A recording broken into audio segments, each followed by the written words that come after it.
Good morning students. Now we start chapter number 4 quadratic equation of class 10th NCERT Maths. इस वाली video में हम basic करने वाले हैं. ठीक है, बेसिक क्या होता है? सबसे पहले तो आते हैं हम इन दो मीनिंग्स पे आते हैं. ठीक है ना, इन दो मीनिंग्स पे आएंगे. क्या कह रहा है ये मीनिंग? क्वाड्रेटिक का मतलब यानी कि पावर. पावर का क्या मतलब है? क्वाड्रेटिक का मतलब है पावर का 2 होना. पावर का 2 होना. इक्वेशन का मतलब है इक्वालिटी. उसके पास क्या होगी? इक्वालिटी होगी. पावर 2 यानी कि x की पावर 2 प्लस एक्स प्लस सी, या कुछ भी 5 कह दें, है ना, या 8 कह देते हैं. चलो 8. इक्वालिटी मतलब इक्वेशन बनेगी और इक्वल्स टू 0 रहेगा. ऐसा भी हो सकता है एक्स स्क्वायर प्लस 5 हो सकता है 0. तो यहाँ भी क्या होगी? पावर 2 है. x प्लस 5 है, यहाँ पे पावर 2 नहीं है, पावर कैसी है? 1. तो इस केस में क्या बन जाएगी? Linear equation. कहने का मतलब है इस चैप्टर में आपके पास सिर्फ क्वाड्रेटिक इक्वेशन को आने वाला है. पावर 2 को हम पढ़ने वाले हैं कि पावर 2 कैसे होती है. ठीक है ना, चलिए स्टार्ट करते हैं. अब हम इसका थोड़ा सा और पार्ट, इसको और आगे डीपली हम पढ़ते हैं. आपके पास कोई इक्वेशन है. ठीक है, कोई इक्वेशन है. अगर आपके पास इक्वेशन है x plus 5 is equals to 0. आप x की क्या वैल्यू रखो कि 0 बन जाए? माइनस के 5 रखो तो क्या बन जाएगी? 0 बन जाएगी. कट जाएगा, 0 आ जाएगा, 0 इक्वल्स टू 0. और क्या कर सकते हो? x plus 5 is equals to 0. या क्या कह सकते हो आप कि मैं 5 को इधर ले गई और यहाँ पे ये प्लस का था, वहाँ जाके माइनस का हो गया. तो भी बात एक ही है कि मैंने x को यहाँ पे -5 सोच के लिखा और यहाँ फाइंड करके लिखा. अच्छा, पावर 1 थी, यहाँ भी पावर 1 थी, एक ही सॉल्यूशन आया. x के दो सॉल्यूशन तो नहीं आए. बट अगर x की पावर 2 होती है, x की पावर क्या होती है? 2 होती है.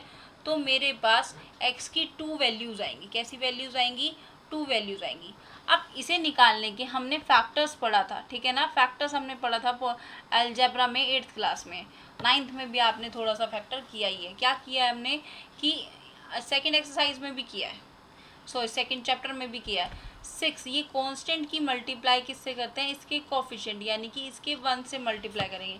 6 को जब 1 से मल्टीप्लाई करोगे तो क्या आ जाएगा? 6 आ जाएगा. और 6 के फैक्टर करोगे 2 से 3 आ जाएगा और 3 से 1 आ जाएगा. ठीक है, अब यहाँ पे कौन सा साइन है? प्लस का. तो यानी कि इन दोनों को प्लस करके क्या आना चाहिए? 5 आना चाहिए. 2 प्लस 3 डायरेक्ट बन रहा है. मैंने उठाया ही क्वेश्चन ईजी है. ठीक है, बिगिनिंग है तो मैंने क्वेश्चन ईजी ही पिक करा है. फैक्टराइजेशन के लिए आप मैं कहूँगी कि सेकंड चैप्टर की वो एक्सरसाइज ज़रूर देखो बेटा. ठीक है ना, ये बहुत ज़रूरी है, हर उस पर काम आने वाला है. 2x plus 3x plus 6 is equals to 0. इन दोनों को कॉमन लोगे, इन दोनों में से कॉमन लोगे, क्या कॉमन आ जाएगा? x प्लस 2 और प्लस 3 कॉमन लोगे, x plus 2 is equals to, देखो 6 है ना, इसे 2 इंटू 3 लिख सकते हैं. अब जब 3 कॉमन ले लिए तो क्या बचा? 2 लिखा. अब ये भी सेम है, ये भी सेम है, फिर से मैंने कॉमन ले लिया x प्लस 2, तो क्या बच गया? x plus 3 is equals to 0. ये स्क्वायर ब्रैकेट हटा देते हैं और राउंड ब्रैकेट ही लगाना पसंद करेंगे. अब हम क्या कहेंगे?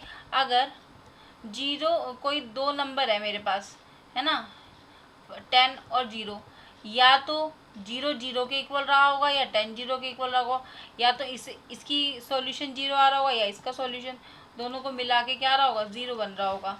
ठीक है, तो हम लिखेंगे x plus 2 equals to 0, x plus 3 equals to 0. यहाँ से x की वैल्यू निकालोगे माइनस के 2, x की वैल्यू निकालोगे माइनस की 3. देखो दोनों कैसी आई? अलग अलग. ठीक है ना, अब एक और निकालते हैं हम. यहाँ पे मैं कुछ ऐसा निकाल लेती हूँ जिसके क्या आ जाए? सेम आ जाए, है ना. x plus x square minus 4 लिख देती हूँ.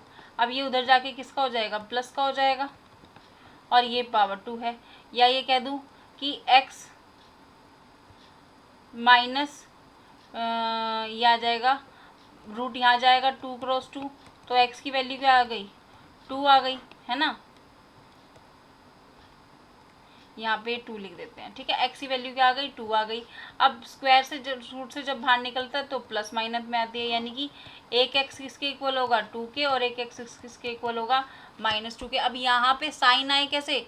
डिफर, ये प्लस का आया, ये माइनस का आया, पर वैल्यूज़ दोनों की सेम आ गई, है ना.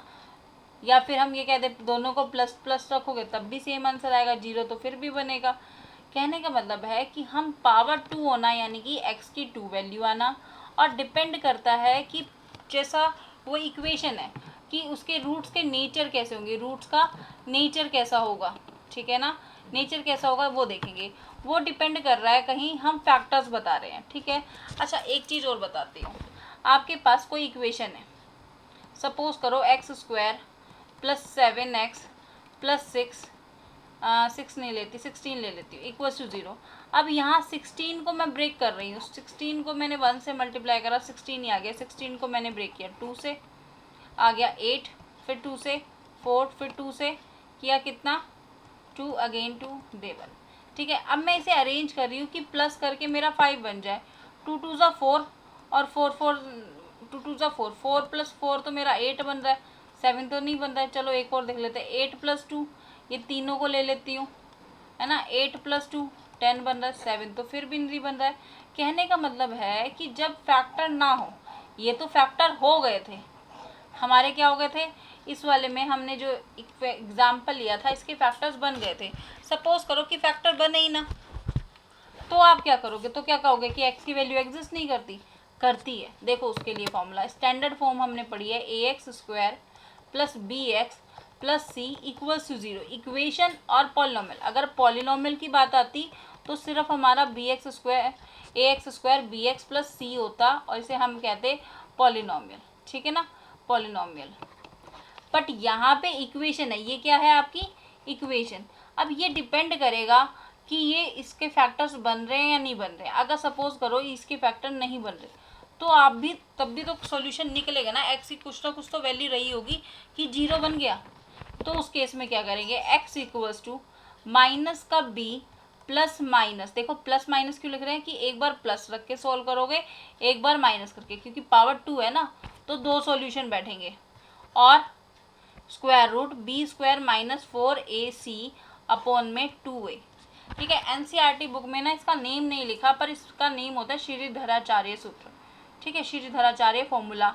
अगर हमारे फैक्टर्स एग्जिस्ट नहीं करते या फैक्टर्स नहीं बनते तो हम ये फॉर्मूला लगाते हैं और आंसर निकालते हैं, ठीक है।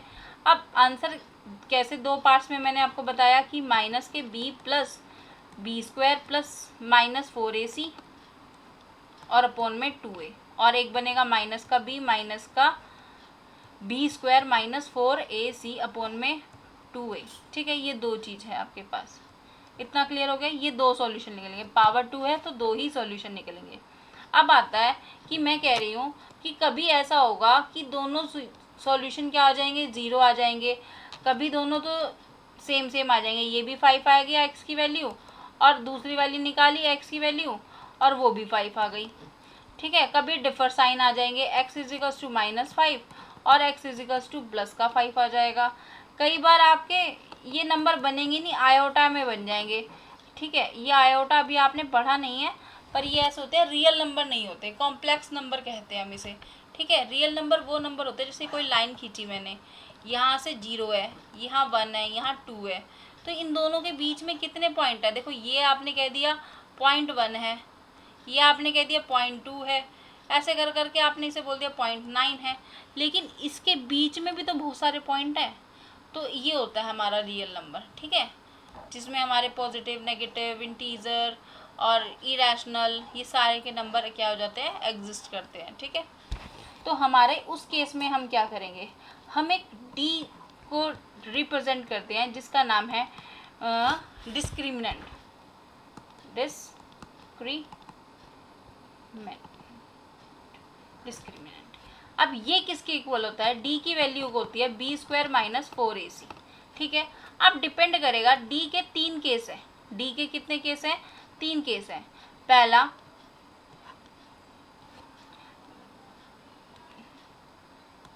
d के हमारे 3 केस बैठते हैं। 3 केस क्या बैठते हैं कि एक तो d बैठेगा 0 से बड़ा आ जाएगा, एक होगा d 0 के इक्वल हो जाएगा, और एक हमारा d होगा जो 0 से लेस होगा। कहने का मतलब है मैंने कोई भी वैल्यू निकाली, b² - 4ac निकालती हूँ तो b की वैल्यू मेरी 16 रही, है ना, 4 का स्क्वायर यानी कि 4 रहा, b की वैल्यू क्या रही, या यही वाली इक्वेशन लिख लेते जो हमने पीछे लिखी थी, 7 का स्क्वायर -4, ए की वैल्यू क्या थी यहाँ पे 1 थी, ए की वैल्यू क्या थी यहाँ पे 1 है ना, 4ac 1 और c की वैल्यू क्या थी हमारे यहाँ पे 16 है ना 16।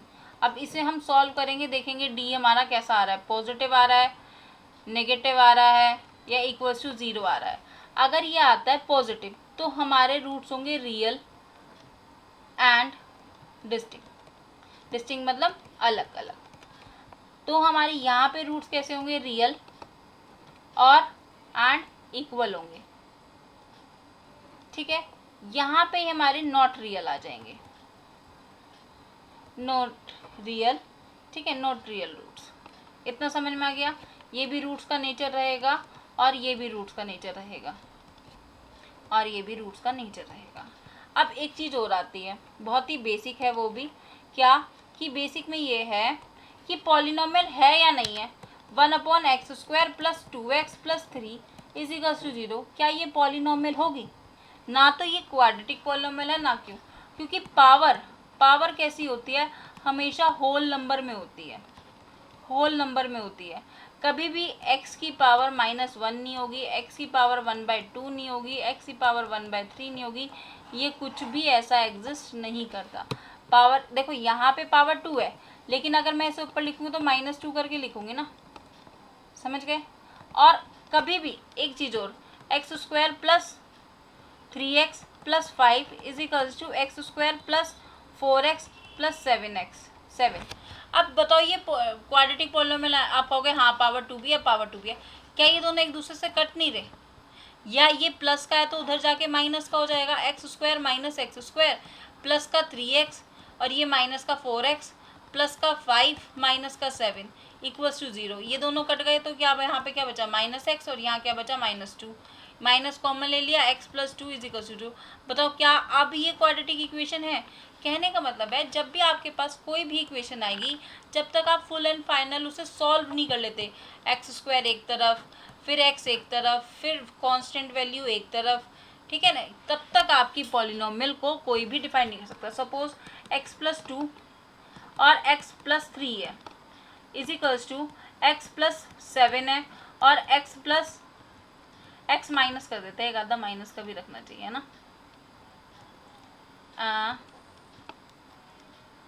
x ये यहाँ पे थोड़ा सा ना पेन थोड़ा कभी कभी गड़बड़ कर जाता है, x और ये 3, ठीक है, ये दोनों इक्वल है। अब देखो x + x की मल्टीप्लाई इसके साथ करोगे, x + 3, फिर प्लस का 2 है तो प्लस का 2, फिर 2 की मल्टीप्लाई पूरे के साथ जाएगी x + 3 = x की मल्टीप्लाई पूरे के साथ जाएगी x - 3 प्लस 7, x की मल्टीप्लाई पूरे के साथ जाएगी x - 3। अब इसको कर दो x² + 3x + 2x + 6, कितना हो जाएगा x² + 5x + 6, ठीक है, एक इक्वेशन ये बन गई।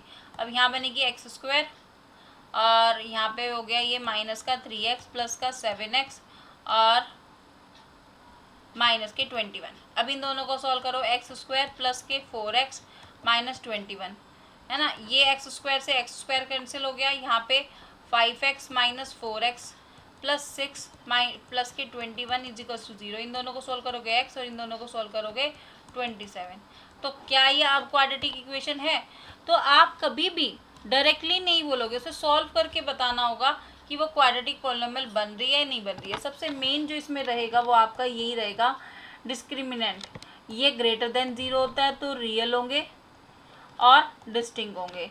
अगर d = 0 है तो रियल होंगे और इक्वल होंगे, ठीक है। और अगर d <0 है तो नॉट रियल रहेंगे। और किसी बुक में आपको इमेजनरी भी देखने को मिल जाएगा, इमेजनरी यानी कि आयोटा की फॉर्म में, तो वो अभी आयोटा आपको पढ़ाया भी नहीं है और ना ही आपके 10th में है, तो नॉट रियल आप लिखोगे तो भी ओके रहेगा, ठीक है ना, नॉट रियल लिख दोगे तब भी फाइन है और इमेजनरी नहीं लिखते। कई बार आपकी सैम्पल पेपर में वगैरह में मिल जाएगा, तो वो ही चीज़ है। Okay class, thank you. Next video में जो मैं स्टार्ट करूँगी आपकी 4.1 करूँगी। Okay, thank you, have a nice day.